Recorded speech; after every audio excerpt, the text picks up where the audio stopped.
today's problem, you will have a lot of steps. So, you want to leave some room in your journal for all the work we're going to do. We're going to do this problem together in a few parts, one at a time. Let's go ahead and read the first part of the problem. The little red hen was having a party. She made 3 vanilla cupcakes and 4 chocolate cupcakes. Go ahead and draw those cupcakes. We want to figure out how many cupcakes she make all together. So you could label the vanilla and the chocolate cupcakes in your drawing, or you could use 2 different colors to show the vanilla and the chocolate.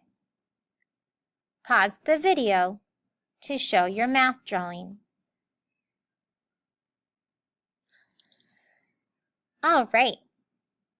Now that you know how many cupcakes she had all together, let's solve the next part of the problem. There will be 10 animals at the party. How many more cupcakes does she need to make?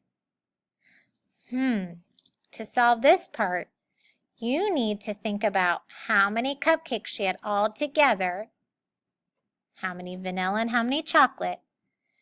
Does she have enough cupcakes for 10 animals at the party? No. So how many more cupcakes does she need to make? To solve this part, you could do a math drawing again, comparing the cupcakes she has to animals at the party.